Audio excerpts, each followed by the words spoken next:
수협에 나오신 우리 성도님 주의 이름으로 축복하고 또 사랑합니다. 오늘은 사울을 다시 만나는 다윗이라는 제목으로 하나님 말씀 같이 나누도록 하겠습니다. 이 다윗 하면은 이 하나님 마음에 합한 자라는 그런 별명이 있잖아요. 하나님의 마음에 합한 자. 하나님의 마음에 합한 자는 여러 가지 의미가 있지만 또 하나님의 성품을 닮은 자라는 것을 알 수가 있습니다. 오늘도 이제 하나님의 성품이 드러나는 곳인데요. 하나님은 용서의 하나님이시잖아요. 용서하시는 하나님. 그렇죠. 다윗도 이 용서하는, 지금 다시 다윗을 한번 용서해 줬잖아요. 굴에서 죽일 수 있었는데 한번 용서해 줬죠. 근데 또 오늘 또 용서해 주는 이 다윗의 모습을 보게 됩니다. 자, 한번 1절부터 한번 살펴보겠습니다. 1절 먼저 볼까요? 10사람이 기브아에 와서 사울에게 말하여 이르되 다윗이 광야 앞 하길라 산에 숨지 아니하였나이까 하매. 자, 10사람들이 또 나옵니다. 이 다윗과 같은 이 유대 사람인데 전에도 한번 사울에게 이 다윗이 어디 있는 곳을 알려줬어요. 근데 또 이 사울에게 다윗이 어디 있는지를 알려주는 배신을 때립니다. 한마디로 배신자들이죠. 하나님의 백성이라고 하지만 너무나 세상적이고 영악한 이 모습을 띠고 있는 사람들이 바로 이 10사람들이었습니다. 이들은 하나님의 기름 부음 받은 이 다윗에겐 관심 없고 어떻게든 이 다윗을 사울에게 넘겨가지고 자기들이 사울한테 무슨 한 자리 얻을까, 뭔가 보상을 받을까 하는 그런 욕심만 있는 사람들이 이 10사람들입니다. 그다음에 그 속담인가요? 그런 말 있잖아요. 때리는 시어머니보다 말리는 시누이가 더 밉다. 지금 죽이려고 하는 이 사울보다도 같은 족속, 같은 이 집안 사람인데 자신을 두 번이나 그걸 팔아 넘기는 이 사람들을 볼 때 다윗이 얼마나 속상했는지 볼 수가 있죠. 2절 말씀 보겠습니다. 사울이 일어나 십광야에서 다윗을 찾으려고 이스라엘에게 택한 사람 3,000명과 함께 십광야로 내려가서, 다시 한번 이 사울은요 정예 군대 3,000명을 택해서 3,000명을 이끌고 이제 십광야로 와서 이 다윗을 죽이려고 합니다. 근데 예전에는 패닉 상태로 도망갔었잖아요. 도망갔었는데 이제는 다윗이 전략을 새로운 전략을 가지고 이 3,000명의 군대와 이 맞서는 모습을 보는데 전략을 한번 보겠습니다. 3절과 4절 말씀. 사울이 광야 앞 하길라 산 길가에 진진지라 다윗이 광야에 있더니 사울이 자기를 따라 광야로 들어옴을 알고 이에 다윗이 정탐꾼을 보내어 사울이 과연 이런 줄 알고. 자, 이번에는 오히려 정탐꾼을 보내서 사울이 있는 이 본진의 이 상황을 이제 판단하게 합니다. 보고를 하게 됩니다. 그래서 보고 온 거죠. 하나님의 사람들은요 적군이 올 때 오히려 하나님을 의뢰하고 하나님께 나갈 때 하나님은 그 약점을 이렇게 보여주는 것 같아요. 이 골리앗, 다윗 골리앗에서도 그 3m가 넘는 키 큰 골리앗, 갑옷으로 입고 모든 칼을 들고, 그런데 정확하게 어디가 아킬레스건이었냐면 딱 이마였잖아요. 이마가 딱 보이지 않는 거기를 문맷돌로 정확히 팍 해서 꽂혔을 때 승리하는 것을 봤듯이 하나님을 의뢰하는 이 다윗에게 사울의 그런 진을 보면서 이제 아킬레스건이 뭔가를 알려주는데, 아킬레스건은 사울이에요. 사울이 지금 본인이 심령이 제정신이 아니기 때문에 악한 영이 들여서 지금 공격적인 진을 치고 전술을 잘 세워야 되는데 그렇게 전술을 하지 않습니다. 한번 보겠습니다. 5절 말씀 보겠습니다. 다윗이 일어나 사울이 진친 곳에 이르러 사울과 넬의 아들 군사령관 아브넬이 머무는 곳을 본즉 사울이 진영 가운데 누웠고 백성은 그를 둘러 진쳤더라. 사울의 진영이 원래 공격형으로 이렇게 진을 이렇게 형성을 해야 되는데 전투 대형이 아니라 사울 중심으로 다 이렇게 겹겹이 해가지고 인해 전술로 이렇게 막고 있는 겁니다. 왜 그랬을까요? 사울이 굴에 들어갔다가 볼일 보러 갔다가, 한마디로 똥 싸러 갔다가 볼일 보러 갔다가 거기서 만났잖아요. 죽을 고비를 넘겼잖아요. 그 다음부터 이 두려움으로, 지금 안 그래도 사울이 두렵고 쫓기는 인생인데 지금 사울이 겹겹이 야 다른 거 없어 나 보호해 하면서 인해 전술로 그 3,000명을 네레 장군 그 아비넬을 그 주축을 해가지고 다 이렇게 겹겹이 쌓인 것을 보게 됩니다. 전술을 합니다. 하지만 하나님 앞에서는 어떤 전술도요 소용이 없어요. 하나님이 치시면 치게 되어 있습니다. 6절 말씀 보겠습니다. 이에 다윗이 햇사람 아히멜렉과 스루야의 아들 요압의 아우 아비새에게 물어 이르되 누가 나와 더불어 진영에 내려가서 사울에게 이르겠느냐 하니 아비새가 이르되 내가 함께 가겠나이다. 자, 사울 중심으로 지금 이렇게 겹겹이 진을 치고 있습니다. 굉장히 3천 명이 생각해 보세요. 이렇게 겹겹이 싸우고 있다면 그 진영, 본진, 사울이 있는 곳까지 들어가기가 쉽겠어요? 어렵겠어요?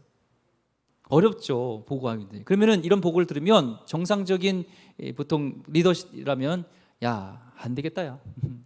야, 저렇게 겹겹이 차고 있는데 그건 안 되겠다. 이런 결론을 내리는데 뭐라고 하냐면 그래. 그럼 우리는 사울을 치자 하는 거예요. 사울이 핵심이라면 사울을 공격하자 하면서 하나님의 그런 사람이 모습이 달라요. 우리는 이 사물을 볼 때, 상황을 볼 때 하나님의 눈을 보면 그 위기와 안 되는 것이요 가능케 될 수 있어요. 다윗도 불가능한 것 같지만 하나님의 영에 사로잡히니까 하나님이 하시면 되지 하고 오히려 정면 승부로 가는 것을 보게 됩니다. 예전에요, 우리 전에 신발 회사에서 이제 아프리카에 영업사원을 보냈습니다. 그래서 본사에 이 보고를 했습니다. 이 아프리카에서는요 신발을 못 팝니다. 다 신발을 안 신고 있어요. 맨발로 다니고 있어서 신발을 못 팝니다. 신발 안 팔려요. 그렇게 보고를 했습니다. 근데 또 다른 영업사원을 보냈는데 그 영업사원은 보고하기를 와 여기는 이 신발 팔기에 최적의 장소입니다. 왜? 다 신발을 안 신고 있으니까 3,000박스를 보내주세요 하면서 똑같은 환경을 통해서도 우리는 다른 생각을 가지게 되는데 지금 이 다윗은 이런 위기 상황 어떻게 보면 불가능한 상황 속에서 될 수 있습니다라는 생각을 갖게 됩니다. 똑같은 상황에서 어떤 눈으로 보느냐에 따라서 이 액션이 달라지는데 이 다윗은 이 하나님의 눈으로 바라보게 되죠. 그래서 그래 사울을 둘러싼 보호막이 그렇게 세단 말이냐 작전을 바꿔보자. 그렇다면 하나님의 살아계심을 우리가 믿고 이제는 적의 아킬레스건 그 사울이 지금 아킬레스건인데 거기를 뚫어보자 하면서 거기에 이제 같이 부하를 데리고 갑니다. 이게 보면요 너무 불안해서 지금 오히려 부하들을 방패막이 삼고 있는 사울과 적의 적진에 자기가 먼저 이렇게 뛰어들어가는 보여주는 리더십의 차이를 극명하게 보게 됩니다. 자신의 힘으로 사는 지도자와 성령의 능력으로 사는 지도자의 차이예요. 성령님이 함께 하시면요 두려움이 사라집니다. 하지만 성령이 떠난 사울은요 3,000명이 겹겹이 쌓아도 두려운 거예요. 오늘도 여러분 가운데 두려움이 있다라는 것은 내 안에 성령님이 나를 붙잡고 계신지 한번 확인해 봐야 돼요. 성령님이 함께 계시면요 무슨 두려움이 있어 담대하게 나갈 수 있는 것이 성령의 능력입니다. 오늘도 이 밤에 성령의 능력을 힘입어서 성령의 충만함을 힘입어서 돌아가셔서 어떤 세상 속에서도 어떤 삶 가운데 막 이런 공격이 있을지라도 담대하게 나가시길 주 이름으로 축원드립니다. 다윗이 그렇죠. 누나 나랑 갈 사람 없냐? 그랬더니 아비새에게 물었는데 요압의 동생 아비새에게 누구 갈 사람 없냐? 그러니까 아비새가 저요 그런 거예요. 갈 사람 없으니까 저요 했습니다. 근데 이때부터요 위기지만 그 말씀에 순종하여 나갔을 때 이 아비새는요 다윗의 신뢰를 이제 받게 되고 솔로몬 때까지 신임을 받게 됩니다. 우리 헌신의 순간이 있을 때가 있어요. 하나님이 우리를 부르실 때가 있어요. 네, 누가 봐도 손해 보는 길이고 누가 봐도 뭔가 고생이 훤해요. 근데 하나님께서 말씀하셨을 때 순종할 때 하나님께서 쓰시는 거예요. 아비새도 지금 고생의 길을 갑니다. 3,000명이 둘러싸인 곳을 가야 되지만 누가 가겠느냐 할 때 제가 가겠습니다 하고 할 때 순종할 때 하나님께서 귀에 쓰신 것을 보게 되죠. 나는 하고 싶지 않지만 하나님 말씀하시면 하겠습니다. 이것이 중요하죠. 한번 따라하겠습니다. 하나님께서 말씀하시면 저는 부족하지만 하겠습니다. 이제 그렇게 하셔야 돼요. 제가 이렇게 뭐 하세요 그러면 저 못해요. 제가 쭉 목회하다 보면요 그런 경우가 있어요. 하나님 주신 감동이 있어서 이렇게 맡길 때가 있습니다. 근데 저는 못해요. 막 그래요. 청년부 이제 한 200명 된 청년을 담당할 때 이제 뭐 제비뽑기도 하고 막 그랬는데 서로 뭐 안 한다고 그랬어요. 근데 아무리 기도해도 한 자매가 회장을 했으면 좋겠다는 생각이 들었습니다. 주신 마음에. 그래서 불러서 얘기를 했어요. 하나님 주신 마음이 있는데 했으면 좋겠다. 자기 상황은 너무 어렵고 자기 능력도 없고 너무나 자기는 소심하고 못하겠다는 거예요. 그러면서 막 울어요. 그런데 결론이 중요해요. 나는 못하지만 제 목사님이 하시는 것이 하나님이 시키는 것을 나는 믿고 내가 하겠습니다 했어요. 축복 기도해주고 계속 기도해주고 했죠. 놀라운 일들이 많이 일어났습니다. 그 가운데 리더십들이 세워지고 하나님이 그 일꾼들을 붙여주시고 같이 일할 사람들을 붙여주셔서 하나님의 일들을 더 잘하게 되어지고 또 그러면서 회사에서 승진도 되어지고 하나님께서 필요한 물질과 필요한 것들을 공급해 주시는 것을 경험했어요. 그래서 제가 그 이후로도요 확신을 가집니다. 하나님 주신 감동으로 할 때 나는 부족하고 환경은 어렵지만 아멘 하고 갈 때 하나님이 하신다는 것을 확신하게 됩니다. 오늘도 두렵고 떨리고 그럴지 모르지만 하나님께서 가라 옥준아 가라 하면은 어떻게 돼요? 예 알겠습니다. 아멘. 우리는 갈 때 하나님이 책임져 줄 믿습니다. 네. 7절부터 8절까지 보겠습니다. 다윗과 아비새가 밤에 그 백성에게 나가본즉 사울이 진영 가운데 누워 자고 창은 머리 곁 땅에 꽂혀 있고 아브넬과 백성들은 그를 둘러 누워 있는지라 아비새가 다윗에게 이르되 하나님이 오늘 당신의 원수를 당신의 손에 넘기셨나이다. 그러므로 청하오니 내가 창으로 그를 찔러서 단번에 땅에 꽂게 하소서. 내가 그를 두 번 찌를 것이 없으리다 하니 아비새가 다윗과 함께 적의 진영을 이 3천 명의 진영을 뚫고 지금 사울이 자고 있는 본진까지 간 거예요. 근데 갔더니 곁에 이 무기가 있었습니다. 땅에 꽂혀 있었습니다. 당시에 이 근동의 왕들은요 창이나 칼을 자기 곁에 두어서 왕의 위험을 이렇게 과시했습니다. 왕의 위험을 과시할 수도 있고 뭔가 적이 왔을 때 그것을 무기로 사용하려고 이제 머리 곁에다가 둔 거죠. 창을 꽂아놓고. 근데요 지켜야 할 이 경호원들이요 3천 명이요 다 뭐 하고 있어요? 자고 있어요. 자신을 방어할 시스템은 완벽한 것 같습니다. 인해 전술로요 겹겹이 3천 명이 한 명을 중심으로 겹겹이 쌌다고 해보세요. 얼마나 그게 단단하고 두껍겠습니까? 그런데 시스템을 갖췄지만 다 흐트러졌습니다. 이 상황을 본 아비새가 다윗에게 간청해요. 이거는 하나님이 주신 기회입니다. 내가 두 번 찌를 것도 없습니다. 이 아비새가 이 창을 잘 썼거든요. 창으로 막 수백 명도 죽였어요. 그러니까 이거 한 명 어떻게 해요? 두 번 찌를 것도 없다. 한 번에 원샷 원킬로 내가 끝내버리겠습니다. 이 주군은 다윗은 가만 계십시오. 저에게 고개만 까딱만 하시면 내가 모든 것들은 다 처리하겠습니다. 이렇게 얘기합니다. 우리는 상황 가운데 이기심으로 하나님의 뜻을 함부로 해석하면 안 돼요. 다윗의 위대함이 여기 있습니다. 다윗이 하나님 마음에 합한다는 것이 누가 봐도 이건 하나님이 정말 주신 기회다라고 생각할 수 있는데 또 여기서도 동굴에서도 그랬고 또 여기서도 하나님의 뜻이 어디 있는지 이게 정말 하나님이 원하시는 건지 올라갈까요? 올라가라 하면 올라가고 내려갈까요? 내려가라 하면 내려가고 여기서도 누가 봐도 3천 명까지 여기에 뚫게 온 것이 하나님이 열어주신 길이라고 생각하는데 창만 한번 꽂으면 되는데 다윗은 거기서 하나님의 뜻을 차리려고 합니다. 요나가 비슷하죠. 니느웨 성으로 가라 그랬는데 싫었어요. 마침 그런데 다시스로 가는 배가 있어서 옳거니 하고 그 길을 타고 갑니다. 우리 인생 속에 살아갈 때요 내 야망과 욕심이 이렇게 부딪혀서 상황과 부딪혀가지고 상황이 열리면 내 야망과 욕심과 딱 맞아떨어지면 와 하나님이 여셨구나 이렇게 자의적으로 해석할 수 있는 위험성이 농후하게 있습니다. 다윗도 그런 상황이 있었고 지금 니느웨 안 간 요나에게도 그럴 수가 있어요. 직장을 구할 때도 그렇습니다. 직장을 구하고 하나님 막 새벽기도 나오고 하면서 하나님 직장을 주십시오. 좋은 직장을 주시기 바랍니다. 직장을 주면 하나님을 더 잘 섬기고 더 잘 믿겠습니다. 그렇게 막 기도를 했어요. 근데 갔더니 회사에 너무나 이 조건이 좋은 거예요. 연봉도 좋고 여러 가지 다 좋아요. 복지도 좋고 딱 하나 걸리는 게 있는 거예요. 주일 성소를 잘 못해. 여러분 어떻게 하겠어요? 기도했는데 옳거니 하나님이 길 여신 거지. 뭐 주일날 하나님 다른 날 예배 드리고 더 하나님 다 섬길게요. 이때가 조심해야 됩니다.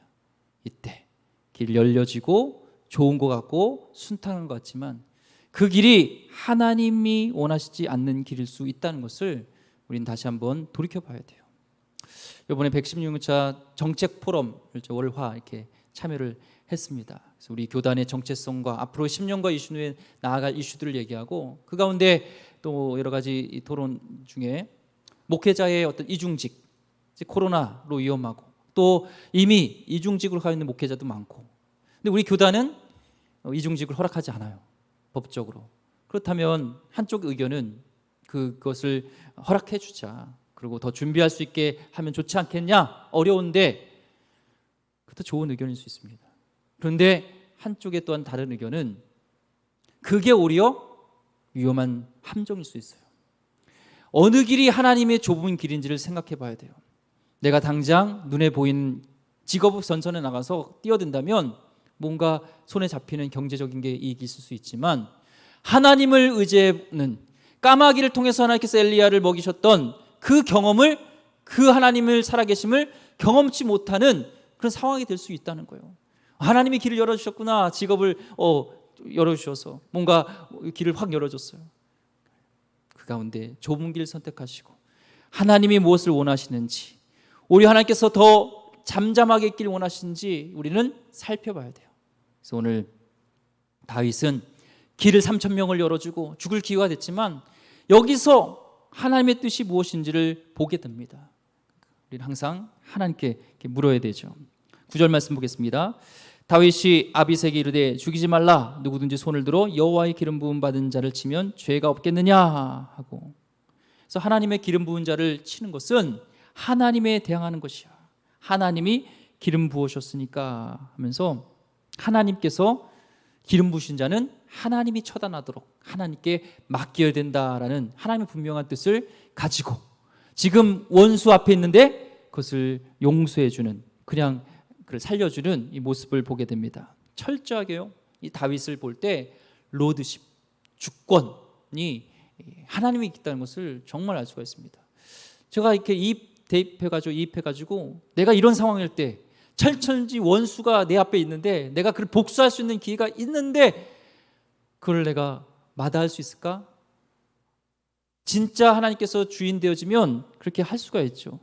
그런데 하나님께서 주인 되지 않으면 우리 그렇게 하기 어렵습니다.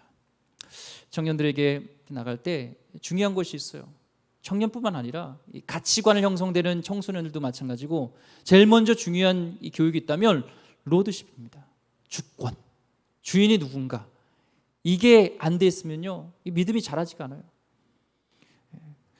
말로는 너희 주인 누구냐? 하나님이에요, 예수님이요. 그런데 이제 질문을 해봐요. 삼성전자 딱 취직이 됐다. 어때? 우와 너무 좋죠. 막 그래. 근데 하나님이 너 그거 내려놓으라고 할 때 내려놓을 수 있어? 아니요. 하나님이 주인이라며. 그렇죠, 하나님이 주인이죠. 근데 하나님이 내려놓으면 내려올 수 있어? 절대 못하죠. 이게 모순이에요. 말로는 하나님이 주인 되지만 내 상황 속에서 그것은 하나님이 주인 되지 않은 거예요. 우리의 미래, 나의 비전, 나의 어떤 직업, 어떤 우리 자녀, 건강, 모든 것들에 있어서 하나님보다 높아진 것은요, 하나님 이건 안 돼요, 이건 건들면 안 돼요 라는 것이 있으면 그것은 하나님이 주권되지 않은 부분입니다. 다윗은요 이 속에서도 철저히 주권을 인정했던 것처럼 오늘 이 시간에 하나님이 정말 왕이신지 나의 주인지를 이 시간에 체크해 보시는 귀한 시간 되길 소망합니다. 아이들도 마찬가지입니다. 부모들이 지금요, 또 다음 앞으로의 우리 성결교도 마찬가지로 이 고민을 한 것들이, 사실 이 다음 세대가 이 중고등부 청년부만 문제가 아니라 이 3, 40대 부모들이 문제가 커요. 부모가 교회를 안 나오니까 아이들이 안 나와요.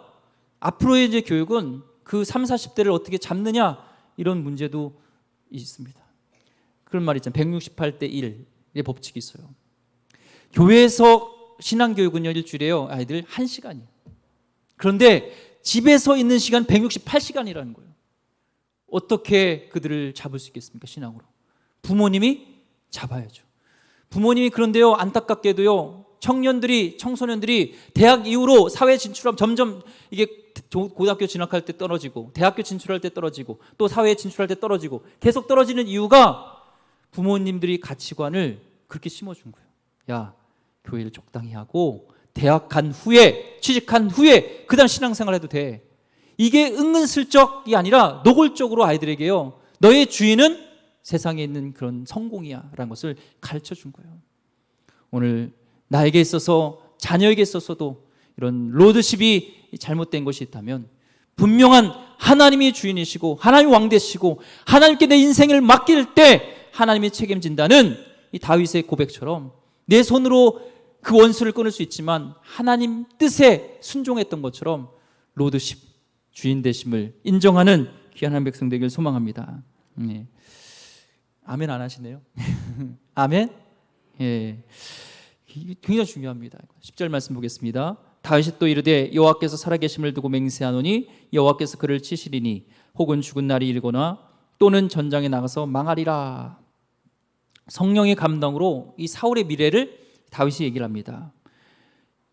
여호와께서 치실 것이다. 그 예언대로 진짜로 블레셋 전투하에서 이 사울은 비참하게 죽게 됩니다. 그래서 하나님이 심판하실 것을 알고 하나님을 신뢰했기 때문에 그는 칼을 들고 있었지만 그 사울을 치지 않았던 것을 보게 됩니다. 하나님의 하실 일과 내가 할 일을 철저하게 구분하는 이 다윗을 보게 되죠. 하나님이 하실 일이기 때문에 그것은 기가 있어도 지금 포기하는 것을 보게 됩니다. 11절부터 12절까지 보겠습니다. 내가 손을 들어 여호와의 기름 부은 자를 치는 것을 여호와께서 금하시나니 너는 그의 머리 곁에 있는 창과 물병만 가지고 가자 하고 다윗이 사울의 머리 곁에서 창과 물병을 가지고 떠나가되 아무도 보거나 눈치채지 못하고 깨어있는 사람도 없었으니 이는 여호와께서 그들을 깊이 잠들게 하셨으므로 그들이 다 잠들어 있었기 때문이었더라. 자, 다윗이 사울을 죽이지 않고 머릿결에 있는 이제 그 물병과 창만 가지고 간다면 나중에 다윗이 사울을 죽일 수도 있었는데 죽이지 않았다는 그런 증거물이 되겠죠. 우리에게 그런 능력이 있을 때 힘이 있는데 그것을 절제하기는 굉장히 어렵습니다. 예수님은 성령의 능력으로 성령의 이끌심으로 광야에 가서 40일 동안 금식되어진 그리고 시험을 받게 되죠. 첫 번째가 돌을 떡으로 만들어 먹어라. 배고픔에 대한 시험보다도 너가 참 인간으로서 우리를 대속해야 될 것을 그것이 아니라 참 하나님이 되라, 신이 되라 라는 거예요. 순간 능력을 활용할 수 있죠. 예수님은 참 하나님이시기 때문에 돌로 떡으로 만드는 것은 일도 아닙니다. 근데 그걸 환원되면 인간이 아닌 신이 되는 거예요. 하나님이 되기 때문에 온전한 우리의 속죄물이 될 수가 없어요. 이 사탄은 그것을 노린 것이죠. 하나님께서도 능력이 있지만 하나님의 명령에 따라서 절제했던 것처럼 진짜 성령 충만한 사람은 능력이 있지만 그 능력을 함부로 활용하지 않는 것이 성령 충만한 사람인 것을 보게 됩니다. 3,000명의 호위병 중에요, 한 명도 깨어있지 않았다는 것은 하나님이 하실 일이죠. 하나님이 하신 일이에요. 와, 이걸 보면서 하나님은 불면증도 극복하실 수 있게 하겠다 생각이 들었어요. 오늘 불면증으로 잘 못 잠으시는 분, 푹 주무실 수 있는 하나님의 능력이 함께하기를 소망합니다. 이제 이 모든 것이요, 하나님이 이 다윗을 시험하기 위한 하나님의 연출이었다는 것을 보게 돼요. 하나님께서 재우신 거예요. 3,000명을 다 재웠어요. 그래서 거기까지 간 것이 사울이 뛰어난 것, 다윗이 뛰어난 것도 아니요, 아비새가 뛰어난 것도 아니요, 하나님이 재워놔서 어떻게 하는가 하나님께서 해놓으신 연출이었습니다. 사울은요, 잘 된다 싶으면 기도도 안 하고 자기 마음대로 행했던 사람인데 다윗은 그렇지 않았어요. 우리 다윗을 통해서 알 수 있는 것은 고난으로 연단하시고 하나님은 성공으로 우리를 시험하신다는 것을 알 수가 있습니다. 고난 중에 하나님 우리를 연단시키시고 성공을 통하여서 또한 하나님의 마음 합한 자로서 우리를 시험한다는 것을 보게 됩니다. 잘 나갈 때 오히려 우리는 조심해야 되고, 잘 나갈 때 다윗은 하나님께 물었습니다. 순풍이 불 때 오히려 하나님께 기도하고 하나님의 뜻을 살폈습니다.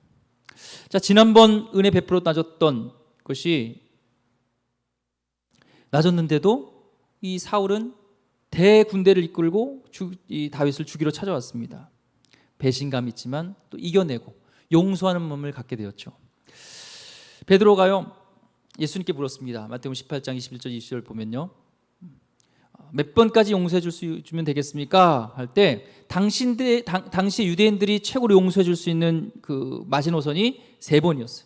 3번 용서해 주면 많이 용서해 줬다 생각해서 이 베드로는 그럼 7번이면 많이 용서해 주겠지 하면서 7번 용서해 줍니까? 하니까 예수님께서는 70번씩 7번이라도 490번 용서해 주라고 한 건가요?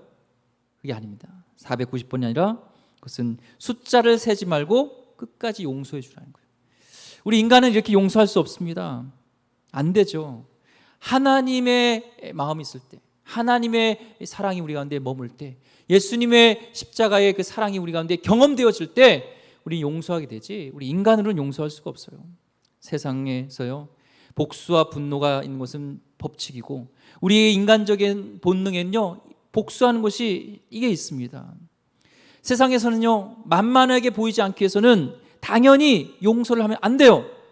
용서해주면 만만하게 보고 아유 쟤는 물러보죠.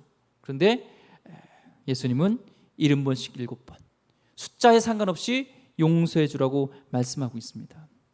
용서할 때요, 놀라운 일이 일어나요. 우리 가운데 마귀가 사로잡혔던 그 미움이요 떠나가게 됩니다. 하나님의 나라가 우리 가운데 임해요. 사울은 지금 다윗을 용서하지로 인하여서 용서하지 않으므로 이런 악신에 들려있지만, 다윗은 귀신이 머물 수 있는, 사단이 머물 수 있는 그곳을 용서함으로 이렇게 풀어진 것을 보게 됩니다.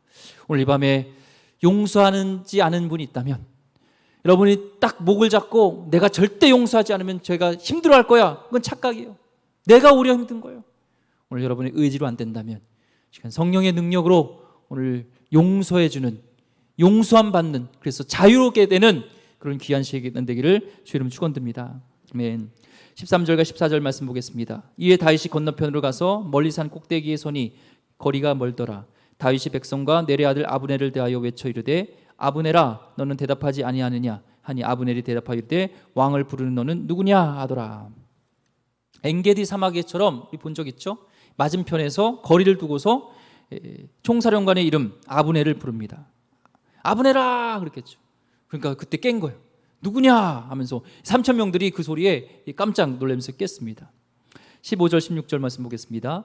다윗이 아브넬에게 이르되 내가 용사가 아니냐 이스라엘 가운데 너 같은 자가 누구냐 그러한데 내가 어찌하여 내 주 왕을 보호하지 아니하느냐 백성 가운데 한 사람이 내 주 왕을 죽이려고 들어갔었느니라.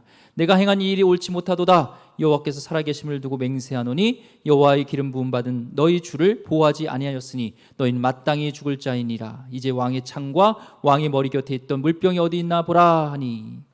아브넬은 사울 군대 총사령관이고 사울의 친척이었습니다. 용맹한 장군이었습니다. 그런데 사울 앞에까지 간 나를 잡지 못했다. 그것은 주군을 지키지 못한 것이니까 너는 죽음으로 갚아라 얘기를 합니다. 아브넬에게 경고하는 거예요. 나는 도망자가 아니야. 사실은 너희들을 죽일 수 있는, 역공에서 죽일 수 있는 그런 자라는 것을 지금 얘기하는 겁니다. 그리고 더 나가서 하나님이 나와 함께 하신다. 나를 만만히 보지 말라라는 경고를 하는 겁니다. 하나님이 함께 하시면요, 세상의 권세가 아무리 무서울지도 모르지만 절대로 교회는 망하지 않고 담대할 수 있습니다. 다윗과 같이 오히려 쫓기는 신세가 아니라 오히려 공격할 수 있는 하나님이 함께 하시는 자의 모습을 보게 됩니다. 17절 말씀 보겠습니다. 사울이 다윗의 음성을 알아듣고 이르되 내 아들 다윗아 이것이 내 음성이냐 하는지라. 다윗이 이르되 내 주 왕이요 내 음성이니다 하고. 어둠 속에 있는데요, 사울은요 다윗의 목소리를 당연히 알아들었죠. 죽이려고 왔으면서 뭐라고 얘기해요? 내 아들아 그럽니다. 또 내 아들아 얘기를 합니다. 자기가 다윗의 손에 또 한 번 비쳤다는 것을 깨닫게 되는 것이죠. 다윗은요 그 가운데도 정말 예를 잃지 않고서 내 주 왕이요 라고 합니다. 다윗을 사울은 반역자로 몰이고 그렇게 죽이려고 했는데 다윗은요 하나님이 세우신 권위를 인정하고 모독하지 않는 다윗의 모습을 보게 됩니다. 그리고 다윗이 가져왔던 그 창도 다시 사울에게 돌려줍니다. 선으로 악을 이기는 모습을 보게 되죠. 선으로 우리는 악을 이길 수 있습니다. 사울이 너무 부끄러웠습니다. 그리고 다시 참회를 합니다. 21절 사울이 이르되 내가 범죄하였도다. 내 아들 다윗아 돌아오라. 내가 오늘 내 생명을 귀하게 여겼은즉 내가 다시는 너를 해하려 하지 아니하리라. 내가 어리석은 일을 하였으니 대단히 잘못되었도다 하는지라. 다윗의 진심에 또 한 번 사울은 뉘우칩니다. 그러니까 해하지 않을 테니까 돌아오라 하는데 다윗은 사울이 가서 얼싸안지 않습니다. 그리고 뭐라고 하면 22절에 다윗이 대답하여 이르되 왕은 창을 보소서. 한 소년을 보내어 다 가져가게 하소서. 소년을 보내서 가져가라고. 내가 가지 않겠다라는 겁니다. 용서는 하지만 사울을 신뢰하진 않습니다. 우리가 할 바는요, 용서하고 그리고 거리를 두고 하나님의 역사를 기다리는 거예요. 같이 용서했다고 동거하고 그들과 같이 동역할 필요는 없어요. 우리는 용서의 권한만 있습니다. 그 사역은, 역사는 하나님께 맡기는 겁니다. 23절 보겠습니다. 여호와께서 사람에게 그의 공의와 신실을 따라 갚으시리니 이는 여호와께서 오늘 왕을 내 손에 넘기셨으되 나는 손을 들어 여호와의 기름 부음을 받은 자 치기를 원하지 아니하였음이니라. 엔게디 광야에서 살려보낼 때, 다윗이 사울을 살려보낼 때 그 말을 다시 반복합니다. 내가 못 죽인 게 아니라 안 죽인 것입니다. 얘기를 합니다.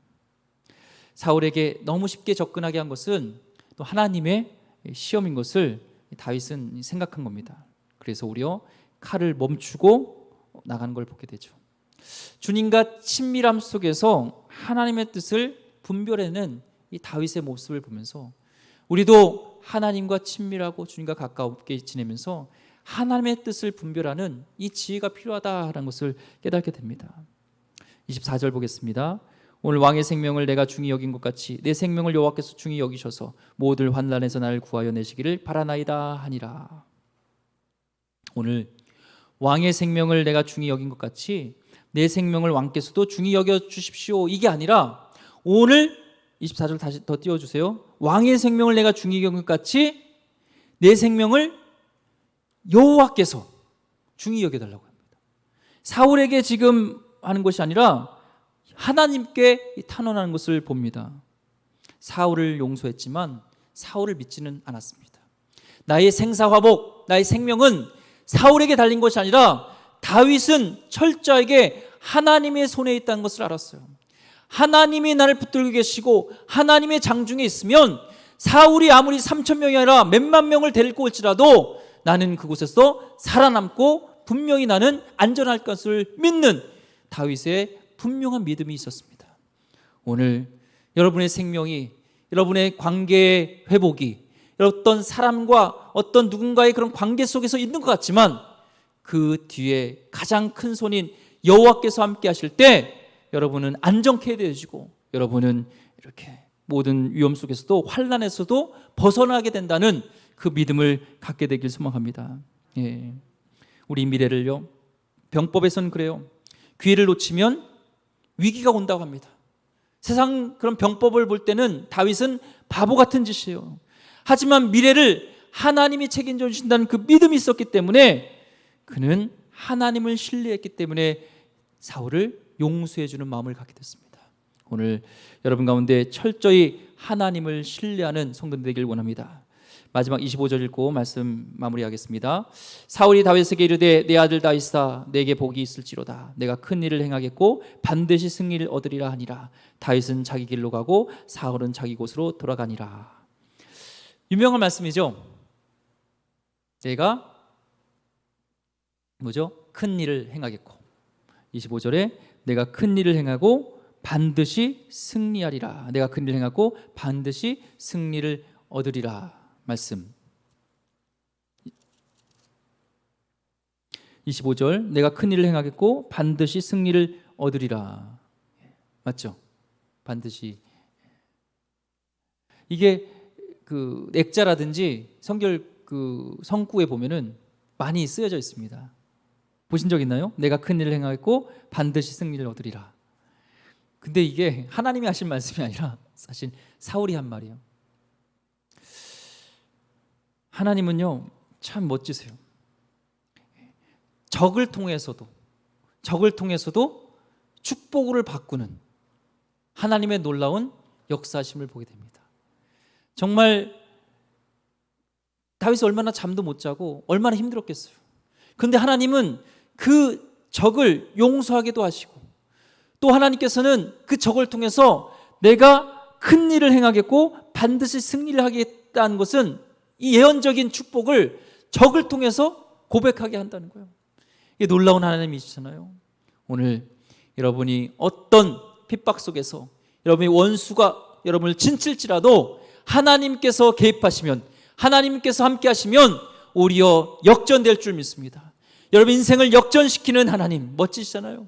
원수를 통하여서 내가 승리하겠고 내가 반드시 큰 일을 행할 것이라는 이 축복의 말이 있듯이 여러분을 힘들게 하고 원수의 공격 속에서도 오히려 그것이 여러분을 축복해주고 여러분의 힘이 되어지고 여러분을 더 떠받쳐주는 그런 놀라운 일들이 우리 여호와를 의지함으로 나타나기를 주의 이름으로 축원드립니다. 기도하겠습니다. 하나님 감사합니다. 역전의 하나님 너무나 감사합니다. 오늘 하나님 우리 인생의 역전이 필요합니다. 하나님 사울과 같은 군대가 겹겹이 우리를 둘러싸고 우리를 죽이려고 하고 공격하는 것들이 많습니다. 경제적인 상황, 또 하나님 나의 앞으로의 비전에 대한 상황, 또 하나님 여러 가지 경각 문제와 많은 것들이 있지만 아버지 주님을 경외하고 주님을 신뢰하고 주님을 의지하고 나갈 때 오히려 그 상황을 역전시켜 주셔서 하나님 사울을 통해서 내가 큰 일을 행하고 내가 반드시 승리하라는 축복으로 하나님께서 바꾸셨던 것처럼 우리 인생을 이렇게 바꿔주실 주님을 찬양합니다. 주여 역전시켜 주시옵소서. 귀하신 예수 그리스도 이름으로 기도드립니다. 아멘.